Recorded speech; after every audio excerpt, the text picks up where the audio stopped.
This is Cruise Radio. I cruise a lot, and I always sail with travel insurance. You should too. Get a free quote today at tripinsurance.com. Here we go. Broadcasting from the tripinsurance.com studios in Jacksonville, Florida. This is Cruise Radio. Hey, how's it going? My name is Doug Parker. Thank you so much for checking out this episode of Cruise Radio. Very happy to have you here, my friend. A review of Celebrity Silhouette this week, going down to the ABC Islands. But before we get to that, staff writer Richard Sims on deck with Cruise News. Hey, Richard. Hey, Doug. First up, one of the world's richest men has been defending the crew of his mega yacht, proving mo money, mo problems. That's very, very true, Doug. Now, after all, we aren't rich. But on the plus side, we don't have to publicly explain why the staff of the mega yacht will never have seemingly ignored a distress call. So, of course, we're talking about Facebook Grand Poobah Mark Zuckerberg, whose 300-foot yacht, which is named the Launch Pad, was the closest to a small ship that had run out of gas in Alaskan waters. Through a spokesperson, Zuckerberg has said that his crew somehow missed the distress call, despite it going out over a channel that all ships are supposed to basically monitor. Now, because the call was for help and not a distress call or an emergency call, there was no legal obligation for Zuckerberg's yacht and its crew to respond, but it's not a good look, as they say. A tour boat, which was also in the vicinity, wound up responding, and apparently folks on board this tour boat collectively booed as they passed Zuck's yacht. I mean, he's kind of boo-worthy under the best of circumstances in my book, but anyway, the gazillionaire and his family were not on board at the time, and ultimately, all's well that ends well. And I do want to say props to Dan Blanchard and his company, Uncruise Adventures, with the ship Legacy that actually assisted this broken down vessel and brought them to safety. So props to Uncruise Adventure. You did the right thing. The giant yacht, not so much. We have a lawsuit being filed which calls into question issues of personal responsibility. I don't know how often you read like the lawsuit related documents, but they tend to be full of really hyperbolic speech. This is just sort of the game that our legal system has become, sadly. It's can be very, even in very serious cases, it can be rather amusing to read sort of the details that go into these lawsuits. In this case, a woman named Sylvia Jackson is suing because while sailing on the Carnival Celebration, she was allegedly served 11 drinks in 4 hours while gambling in the casino. She then collapsed and was taken to the shipboard medical facilities where she was diagnosed with having, consumed too much alcohol. Her suit claims that she was not given proper medical care, among other things. She talks a lot about how much she was served, and supposedly they were bringing her bottles of little miniature bottles of booze and stuff. Here's the thing. Her lawsuit apparently claims that she was enticed to sail with a promotional package, which included some free casino play and free drinks. It says that Carnival knew or should have known that luring passengers with free alcohol and casino credits creates a foreseeable risk of danger, passenger intoxication, and subsequent injury. And that's where I say, wait, isn't it the person who does the drinking and gambling? Don't they have some responsibility here? I mean, if cruise lines aren't supposed to advertise that they have drinks and casinos on board, that seems like you're going to really cut down on their advertising budgets. But it's worth noting that this comes on the heels of last year's case in which a woman who downed 14 shots and then fell while on Carnival Radiance was awarded $300,000 after a jury found that Carnival was 60% responsible or liable for what happened. So I don't know. I mean, I don't know where the line gets drawn here as far as you go on a ship and you have to have some form of personal responsibility here. But maybe not. Maybe it's just me. Maybe I live in a different world. Yeah. And speaking of Carnival, we got a bit of an update on one of their upcoming ships.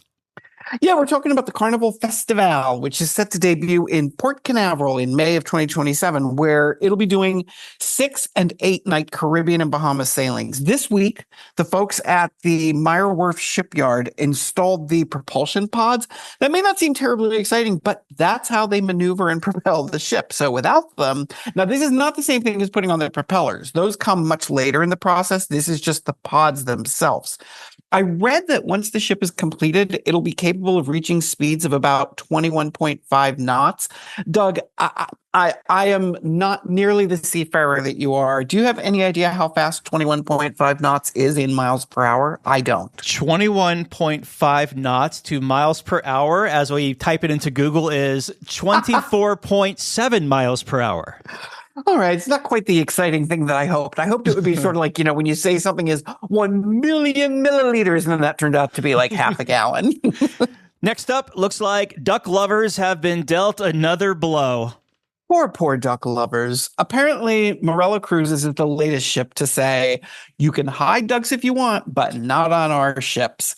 In this case, they got very specific, not just singling out ducks, but other things one might hide. In a note that's been showing up in passenger material, they say, and I'm quoting here, including the pun is theirs, not mine. Please remember that. Quote, as much as we love a bit of personality, the ducks have started to drive us quackers. So we kindly ask that toys, novelty items, and other personal bits aren't left or hidden around the ship or at our destinations. They're also asking that folks not decorate their doors with magnets and posters and banners, saying that it creates a mess for the crew to clean up. And other reasons, including that they're attempting to reduce plastic waste. So they really would just like to have everyone stop doing these various things. And we're seeing more and more of this. Disney has been discouraging the practice, and Royal Caribbean has actually restricted it to certain areas of the ship. For example, they ask that people not hide ducks if they're on a Royal Caribbean ship, that they not hide ducks in the Central Park area, because they spend a lot of money keeping that foliage in good shape, and having people, tearing through it looking for ducks would not be very helpful to the greenery. So yeah, before you buy 10,000 ducks to go hiding around the ship, do a little research and make sure that the ship you're going on actually allows it.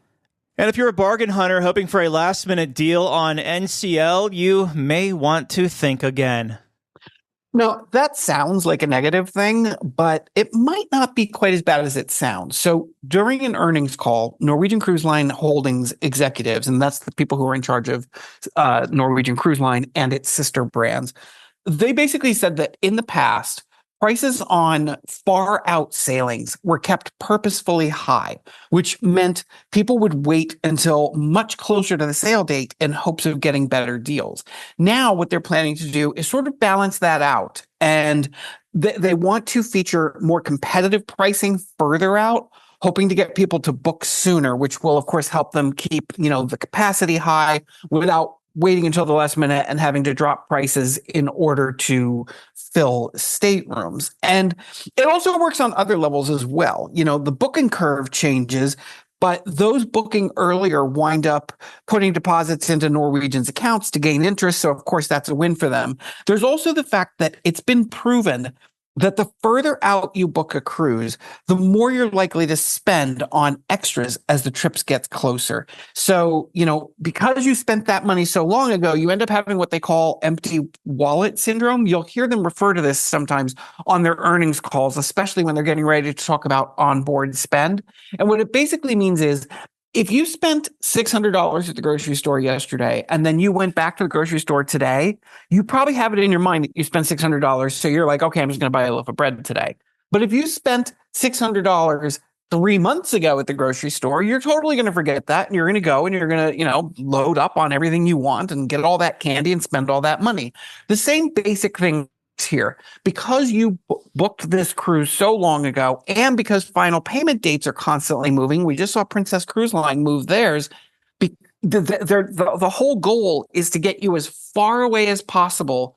When you get on that ship, they want you to be at least 3, 4, 5, 6 months away from having spent all the money on the cruise, so that you get on that ship and you're like, hey, you know what? I'm going to go book the drink package or book 16 shore excursions or spa treatments, because you weirdly kind of act as if that money you spent 6 months ago just doesn't count. It's a known thing that actually exists within the industry, and it's one of the ways that they are constantly, like I said, when you listen to the earnings calls, they talk about onboard spend and how it's up. And a lot of times this is part of that, is they get your money early so that when you get on board, you are willing to spend more. I know you like to pay your cruises off months and months in advance. Do you buy into this? Are you doing the same thing? I do. I 100% do. I mean, I have a cruise booked for next July that I've already paid at least half off. I plan on paying the rest of it off in the next couple of months. And I do fall into that. I will when it gets closer. I mean, sometimes even in other ways, I have a Virgin Voyages trip coming up in September that I booked quite a while ago and paid off at the time.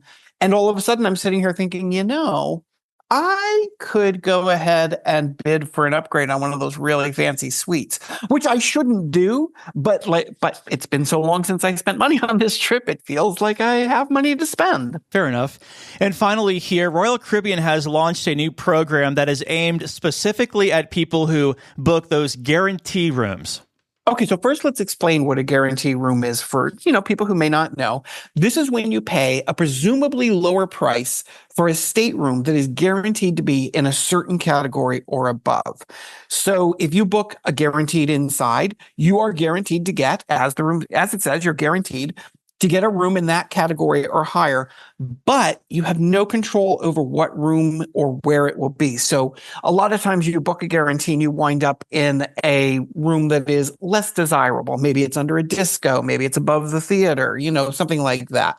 So Royal Caribbean is introducing a new program. And I should mention, they're also very often assigned at the last minute. You may not know until 3 or 4 days before sailing exactly where your room is going to be. So Royal Caribbean's introduced this new program where you pay $30 and you get your room assignment earlier than you would otherwise. It's still a guaranteed room. You're given it to you earlier than you would normally get. And you have the option of changing your room based on what else is available. So how soon do you get your room assignment? On cruises 3 to 5 nights, you get it somewhere between 25 and 70 days prior to the sailing. And on cruises 6 nights or longer, you can get it anywhere from 45 to 85 days prior to the sailing. The big question becomes, is it worth it?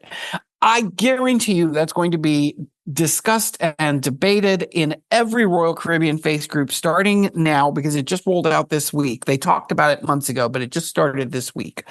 I don't necessarily think a lot of people are going to be taking advantage of this. And here's why. People who book guaranteed rooms usually aren't all that picky. They're people who say, hey, I'm only going to be in the room to sleep, shower, and digest, let's say. They're looking for a bargain. So will they shell out an additional $30? I don't think so. I don't think it makes that much of a difference. But I may be wrong. There may be enough people out there who are like, yeah, I want this lower rate. I want to lock in this category, but I also want at least a little bit of control over where I'm going to be, which this presumably would offer. Because if you got a room that isn't necessarily, in a great location, you could check and see if something else was available. Now, it does not mean that something else will be available. You are not guaranteed to move to a different room. It's just an option based on availability. If your cruise is canceled, you do not get the $30 back. There's a whole bunch of rules and restrictions here. But like I said, I just don't think this is going to be all that popular, but maybe I'm wrong, and maybe it'll be so popular that other cruise lines roll out, the similar or the same product. Well, it's definitely a way for them to make extra money, but I'm wondering if there's a little bit of consumer psychology in there as well, how it's presented in the marketing material when you're doing, especially the impulse buys, yeah, let's do this because we could possibly be able to move our room if we want to. Right. And it's that sense of, I might have more control than I ordinarily would. Mm-hmm. Who doesn't want more control over absolutely everything in this life where we have no control over anything? Richard, I have a listener question here, and you were just talking about your Virgin Voyages sailing. This actually relates to Virgin Voyages. It's from Mark from the great state of Wyoming. It says, Virgin Voyages has sent me an email for my upcoming sailing where I can buy a bar tab and get extra money for buying it in advance. The deal I received is buy a $300 bar tab and receive an extra $50, totaling $350 in total. Is there a catch here? No, there really isn't. The only catch is you want to be careful when buying a bar tab to make sure you don't overbuy. There are sites where you can go on and you can see like how much drinks cost on board, and you can figure out exactly, how many drinks a day you think you'll have, which if it's an itinerary that is heavy on ports and you're going to spend a lot of time off the ship, you'll probably drink less. Whereas it's got a lot of sea days, you might drink more. And the reason that you want to kind of take a few minutes and do a little research into this is when you buy a bar tab, you cannot get that money back and you cannot spend it on anyone else or anything else. You can spend it on someone else. I was on a sailing not long ago where my friend and I had a whole lot of bar tab. We really over purchased. And so we spent one day with a group of friends sitting in the champagne bar just ordering endless bottles of champagne because we were like, well, we got to get rid of this money somehow. That's the big difference when it comes to Virgin between the bar tab and sailor loot. Sailor loot you can use on as a bar tab, but you can also use it on anything else. You can use it on a tattoo. You can use it in the shops. You can use it in the casino. A bar tab you can only use for drinks, and what you do not use, you lose. So it's really important to know the difference between those two things. And they offer, it is kind of a nice perk. Like if you buy like a $500 bar tab, you get an extra 100. If you buy, my friend and I bought a $1,000 bar tab, which is ridiculous. It was only a 5-day sailing. And as a result, we got a $250 bonus. So we ended up with $1,250 worth of bar tab for the two of us. So, just do a little math and figure out what works for you. But, because it's not just the $300 level. If you buy at the $100 level, you get I think a $25 bonus. So it's definitely worth looking into the bar tab. You do not have to have a bar tab. A lot of people think in order to drink on Virgin, you have to have a bar tab. You don't. You can just charge everything to your room the entire trip. But if you are someone who wants a little bit of control and wants to know how much you're spending, bar tab is a great option. All right, there you go, Mark. If you have a question, send it in. Comments at cruiseradio.net. Staff writer Richard Sims, as always, thank you, my friend. Glad to be here, Doug. Just back from a cruise? Let's talk about it. Email Doug at cruiseradio.net. A big question we get at Cruise Radio is, how do I know if I need trip insurance? Simple answer. If you're getting on a plane, taking a road trip, or getting on a cruise ship, you need to have travel insurance. Hey, it's Doug Parker from my friends at tripinsurance.com. Not only does tripinsurance.com protect your vacation investment, but it also gives you peace of mind in case anything were to go wrong on your trip. How do they do it? They offer 3 different types of trip insurance policies. Good, better, and best. One policy for every vacation budget. But it doesn't just stop there. They're up to 40% lower when you shop around on other comparison sites. Plus, tripinsurance.com offers 24-hour customer support before, during, and after your trip, online claims assistance, and travel alerts to let you know what's going on at your destination. But find out for yourself. Check out tripinsurance.com. Have a tip or a lead on a news story? Let us know. Email tips at cruiseradio.net. Sharon just returned from an 8-night cruise aboard Celebrity Silhouette to the ABC Islands, and she joins us to talk all about it. How you doing, Sharon? Hey, Doug. Let's take a step back and give me some pre-cruise thoughts. What made you want to take this ABC Island cruise? Well, Doug, I was celebrating a belated birthday and also to celebrate my retirement from the Department of the Navy, 42 years. Great career.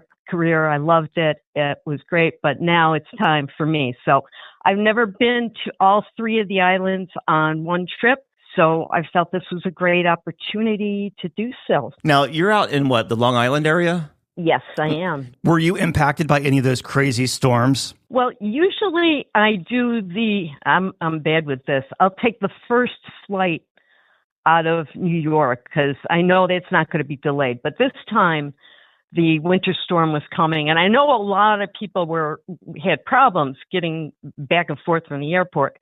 What I did, I went a day early, and the day that I left, the snowstorm hit New York.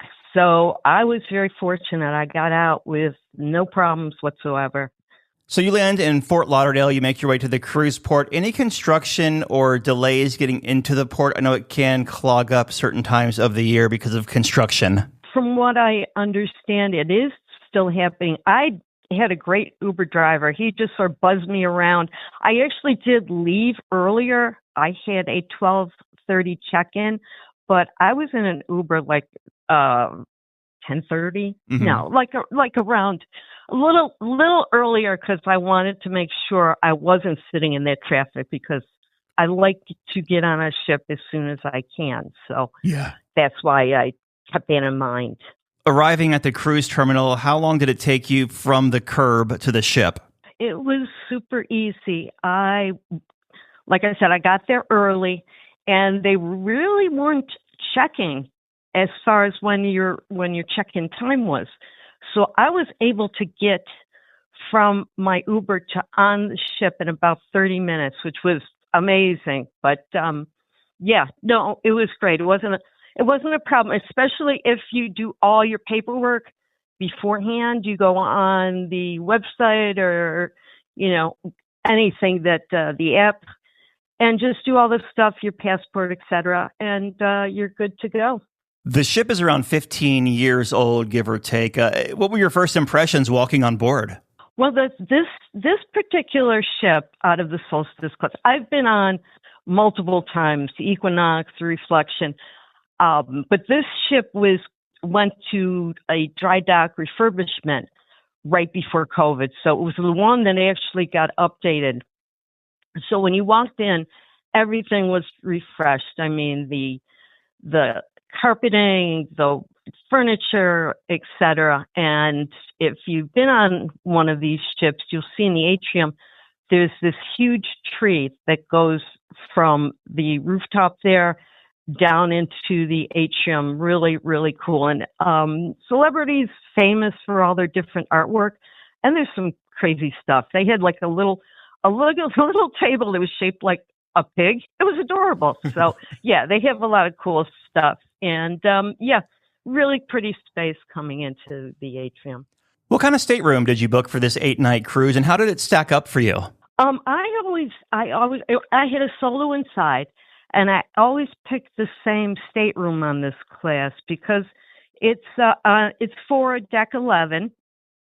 It's by itself. It's like in a little corner, and it's close by to the stairway, so I'm able to get up and down. Really, it's like seamless to get around this cabin. I'm not going to tell you what it is because then other people. Well, actually, I can tell you. It's 11528.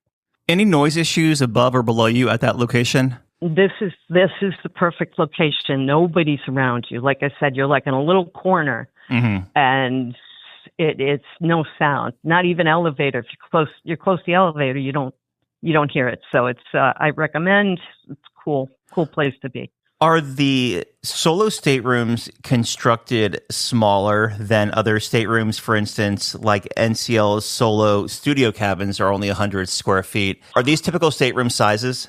These are typical stateroom sizes, yes. Okay. Yes, I've been on the NCL in one of their studios. There's a difference there. You can spread out more. Talk to us about the dining on Celebrity Equinox. In the dining room, the dining room is great. It's a beautiful, beautiful dining room. The food was good. You're correct 100% on it getting crowded. If you went super early, like you're standing in line at 5:00, which I would not do, but that's, you get a good seat, it gets quiet. What I did was try to go after 8:00 p.m. because people went to the shows, etc. But yeah, it was pretty crowded at dinner time there. Now we're talking about the buffet or the main dining room? This is the main dining room. This is the main dining room. As far as the Oceanview Cafe goes, I was shook at how nice and how good the food was there.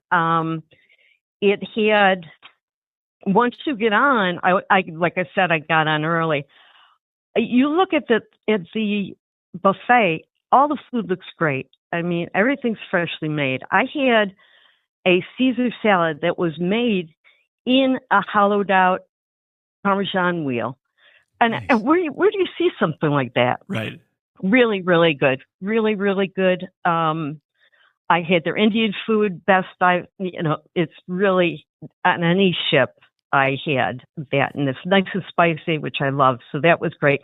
And they did like a theme. One lunchtime was tapas, another time was English pub food. Really nice job. So very, very, very good buffet. Are there any like poolside venues on here if you wanted like a grab and go? Yeah, they had the masked grill.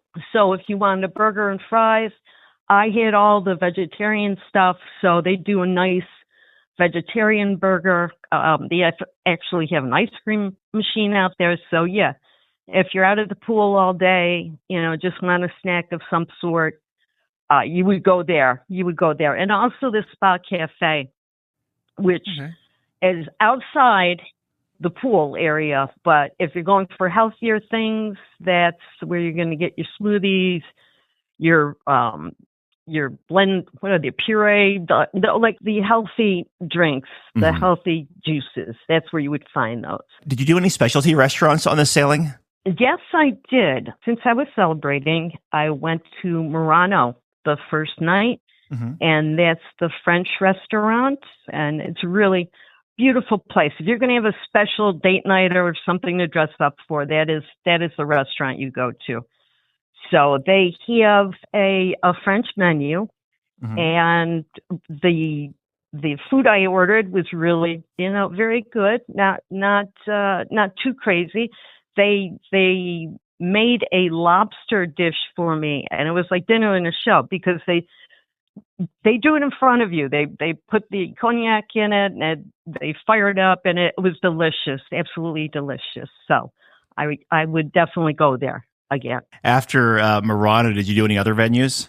Yes, I did. I went to the Tuscan Grille, which I've been to many, many times, and I found it a little disappointing, actually disappointing altogether. When I sit down, I usually get the calamari, because it's always very good. And when I got it, it was rubber bands, which is like, yeah, this is not looking good. First out of the gate. So after that, the fish that I got, I got the branzino.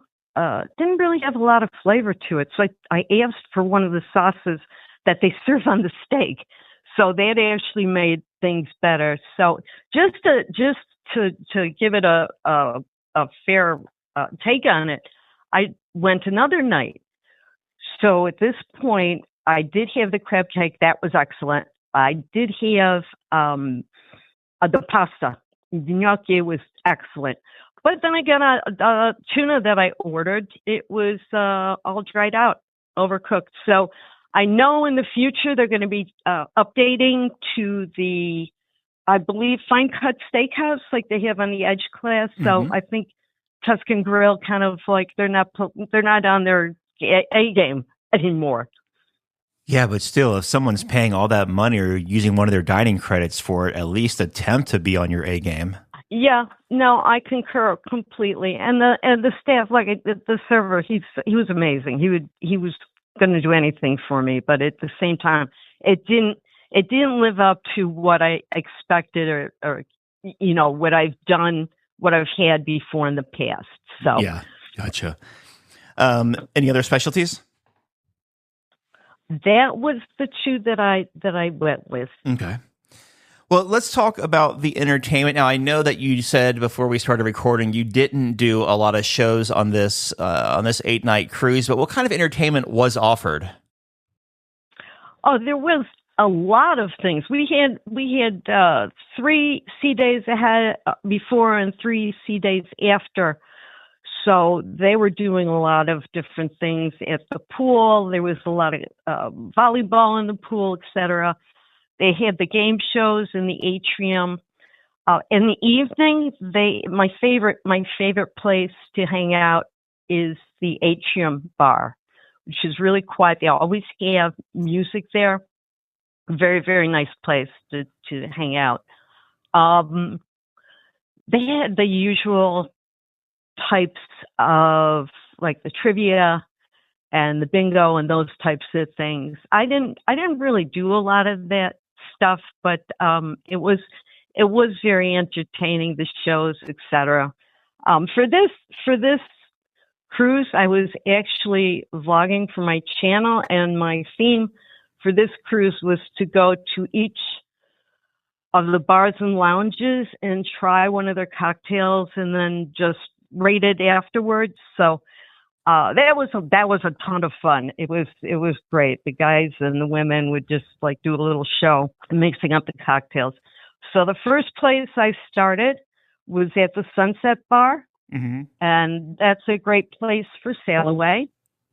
They updated it. It's beautiful. It looks more like one of the edge class ships, like the Beyond, where they updated the furniture, they updated the area, they made it bigger, and it was a nice place to catch the sunset, look at the wake, and I'm going to go through the cocktail I had.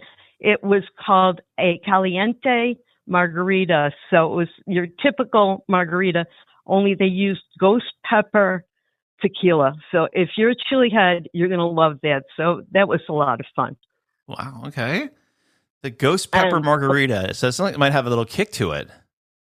Oh, just a little. Yeah. Just a little. So it was, but if you like spicy stuff like I do, it was great. It was great. So awesome. Yeah. The next place I went to was, of course, the Martini Bar, because you cannot go on a celebrity cruise without going to the Martini Bar, and that was a lot of fun. The guys and the mostly it's like 5 of the bartenders. They put on a show, and they're throwing bottles all over the place, juggling things. So they did a great job with that. It's very entertaining. And for me, since I was doing these tests, they are doing, my view on these different cocktails. I had one called the Lavender Lemon Drop Martini, which was really nice, a little bit sweet, very subtle, but a really good drink. And my bartender was great. He did the whole show for me. It was very fun. And they have some very strange, different types of martinis. They changed the menu. I had a kale martini, which it really kind of tasted like the juice in the Spa Cafe with a shot of vodka. So okay. I do not recommend that one for the healthy people, I guess. I don't know. And then of course you have to have an espresso martini. So they did a great job with that. So nice. Yeah, great place. Which one was your favorite? Well, probably my favorite is I went up to the Sky Lounge, which is beautiful. I mean, you got floor to ceiling windows, great place to hang out, big, huge area. The drinks there, the cocktails there are signs of the zodiac. So I was drinking a Taurus, and that's not my sign, but this drink was excellent. It had rum, it had mango juice, it had some ginger in it. Really good. So if you at nighttime they do they have bands there and they have dancing there. It's a fun place. So I would say that's probably my favorite lounge on these ships. So I recommend trying that out. That's the one it's forward at close to the top of the ship, right? Yep. It's at the bow of the ship. You can just sit up there, read a book, hang out. And I know for entertainment, they do have like the games in there. One day they were doing coloring, which was actually pretty cool. It was nice to see a bunch of people enjoying coloring different pictures. Okay. So yeah, it's a nice lounge. Now, I know they don't smoke in the casino on there, so I assume it's very refreshing walking through. Absolutely. It was great. Do you play at all? There was a smoke. Yeah, it was. There's one smoking area. No, outdoors. It's by the mass bar. There's no smoke inside that ship at all. I didn't want to cut you off. Did you go to any other lounges that you talked about? I went to the atrium. They had music in the atrium there. The ensemble bar, of course. I went to Cafe El Baccio, which is not quite a lounge, but they really did have a nice area there that you could sit, read a book, have drinks at night. There was music, so you could sit there listening to the music on board. Oh, there's a disco area that I didn't really spend too much time. When that ship first launched with Quasar, they had these, they might still, but I think they took them out. There were these hanging chairs, just to kind of chill and talk. And they were trying to be trendy at the time when it came out, but it was people were pushing each other on these chairs. Oh, and my God. They were getting so high, they were ripping out of the poles. So they were like, this is a liability. We're taking these right on out of here. The comedy club, was that Celebrity Central? That was Celebrity Central. They did the shows in there. And I also, every afternoon, they had a movie in there. And I actually enjoyed the movies a lot. I saw the Bob Marley movie, and I saw the Jurassic Park movie. And I hate it to myself, but it was great just to take a little break from all the action and sitting there and just enjoy a film. All right. Very nice. How were the sea days? Okay. I think this ship was at full capacity because when you went out to the pool, if you didn't get there early, it was slammed. It was packed with people. So, and I felt that, let's go to the solarium, see what's going on in there. And actually, the solarium was very busy.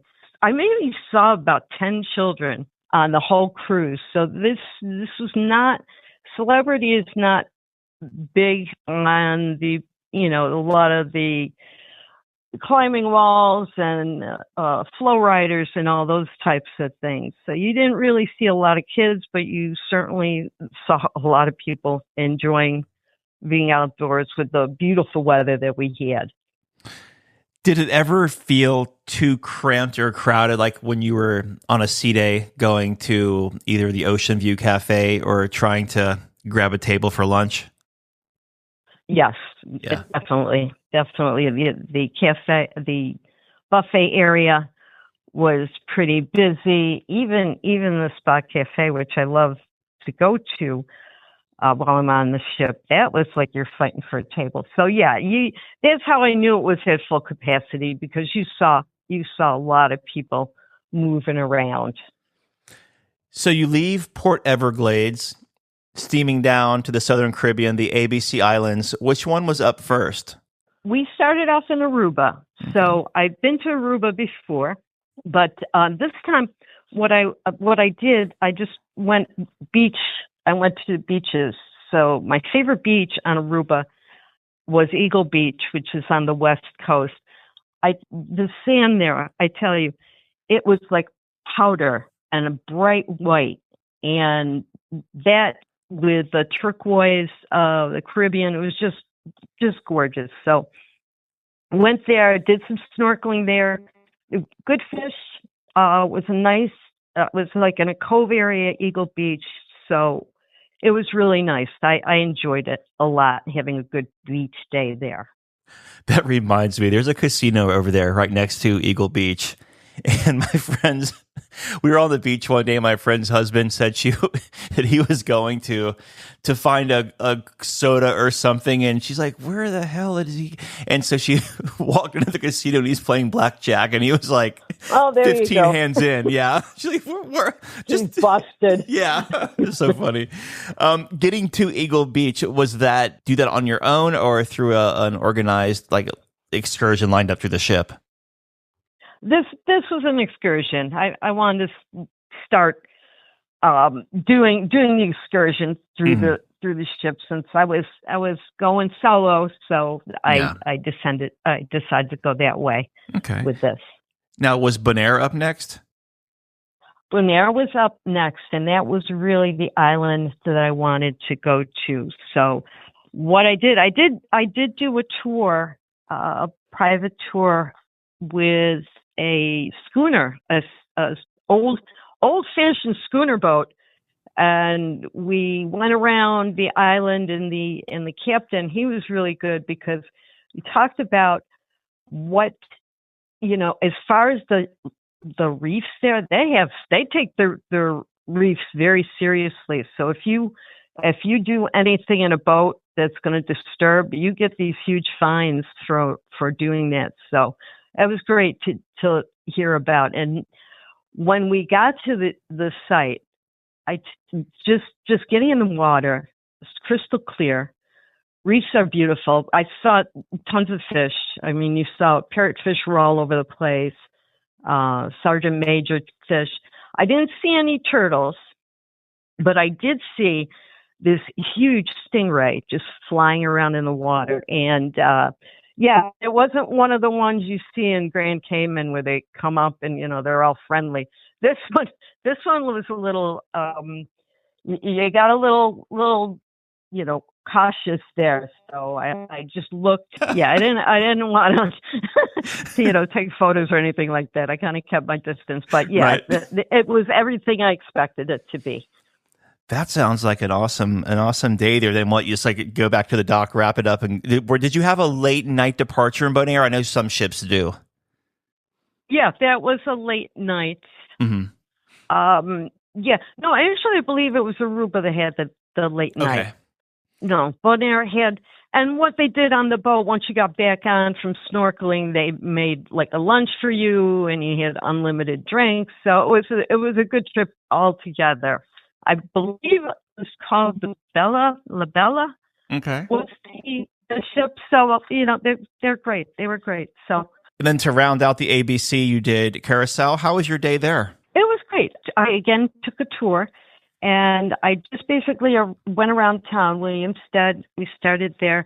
And if you've been to Copenhagen, you'll see that the beautiful pastel buildings, really, really perfect to look and to shop. So, yeah, we started out there. And then we visited the Curaçao distillery, where they have the liqueur, the blue liqueur. And then we went through that area there. Very interesting tour. The oranges are like tiny that make the liqueur. And of course you have your sample, and I bought a bottle for home and then a little bit more sightseeing. We saw the pontoon bridge. I didn't get to go on it. I wish I did. I'll have to go back again. But that was pretty cool. That's the only one in the world I understand. So yeah, I would recommend taking a little tour, check that out. That's always fun, that bridge, just because I didn't realize until my past interview that you could stand on the bridge when it's moving. That'd be a cool little experience there. Yeah. A little pontoon bridge. Definitely. Next time. What is the port area like there? Like once not like crossing the bridge and going into like Old Town Curaçao, but like when you get off the ship, I remember it being there's like levels, right? Steps you go up and all of that, or is it pretty flat? No, there was an area that goes up the steps, and you.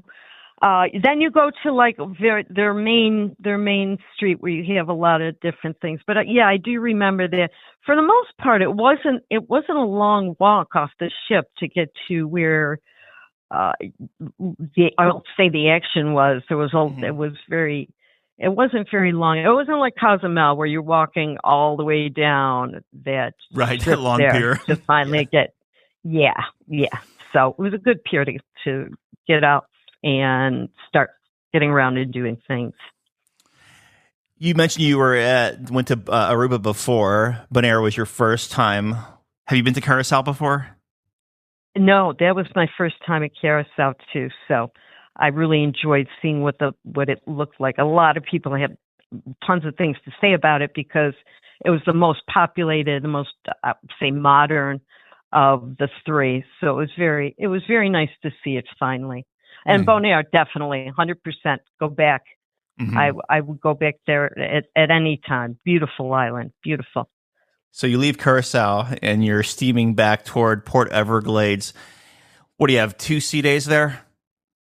2 sea days there, which is great. At the end of a cruise, you're kind of, since you had the 3 port days in a row, you're ready to kind of chill out a little bit. And what I did on one of the sea days was to go to the spa and go to the Persian Gardens. It is their area on the ship. It costs extra, of course, but they have steam rooms there. They have a sauna. They have these like warm lounges that you can sit on looking at the ocean. And invariably you have somebody there snoring away, but it usually is a very quiet, very nice place to go to. So I did that for one of the sea days, and the other sea days just, enjoying the ship. They call that area with the heated lounge chairs was it the tepidarium? I think they dropped that word on me, and I was like, "What are you talking about? I have no clue." She's like, "Oh, it's just a room with heated chairs." I'm like, "That's all you had to say." Yeah. Okay. No, it's Persian Garden. Right. Garden. That's the name of it. Oh my goodness. Okay, so you make your way back to Port Everglades. How was debark? Debark was Debark was good. I'm elite status on Celebrity, so they took one of the restaurants, they took Tuscan Grille, and they just had all the elite people there, and you got to sit down, you got to have some coffee, you were away from the chaos that goes off, departure. So we were there and got off the ship. It was easy to get my Uber. Got flying back to New York, and I had a rude awakening. There was a foot of snow, and it was about 9 degrees. So, yeah, I got used to being in the Caribbean. Overall, it was not a bad departure. Is it easier for you to fly out of JFK or LaGuardia up there? I did LaGuardia because they updated the airport, and it was beautiful. It was gorgeous. So between the two, definitely go with LaGuardia. Yeah, it is nice there. Yeah, JFK could use a little bit of TLC for sure. Well, they're going to be doing 10 years work of work, 10 years of work in the future to get good parking lots and all this. You take an Uber there, you take a taxi there, and they change the where you're going to get off. So you're like, okay, now what do we do? So yeah. It's go to LaGuardia, much better. I always like, if I'm cruising out of New York, going in a day early or staying a day late, 'cause I love that TWA hotel there attached to JFK. Oh, yeah. But I just, recently, the prices there are like $700 a night. And I'm like, I'm not paying that. So I'll just go to Resorts World right there by 10 minutes from the airport crash there before the hotel. It's like get a $59 room at the Hyatt there or Hilton, whatever the property is. But yeah. No, it's insane. And if you go into New York City, it's what did we pay when we went over the holiday? Well, of course, the holidays. It was like $700 a night. Wild. A night. Yeah, I have a hard time justifying that. All right. So looking back here on this cruise, do you have any first time either tips for someone sailing on Celebrity Silhouette or sailing a Solstice class ship? Because there's 5 of them and they're pretty much all the same. Yeah, they're not huge ships. I mean, they like 2,800 people. So it's not like one of the super mega ships that you're never going to get to all the venues that they have there. But this ship, this size, do your homework a little beforehand. Go on YouTube, look at it, at some of the vlogs that people do. But just take a look at the places that you think you'd be interested in, and just go around the ship, find them, and sit and see how you like them. Yeah. What was the biggest highlight of this cruise for you? For me, it had to be the ABCs themselves because, like I said, I've been waiting to do this trip for a very long time. And They did not disappoint at all. Beautiful. If you love to snorkel, I've never gone diving before. I would love to do that. We'll see in retirement. Maybe that'll be something I do next. But yeah, get out in the water, look at those fish, enjoy it. Hope you turtle. I don't know. Stay away from the stingrays. So yeah. Did you feel that the value was there for the price you paid? Oh yeah, absolutely, absolutely. Celebrity does a great job. I mean, they have great food. There's a lot of places you can go on board a ship, keep you entertained.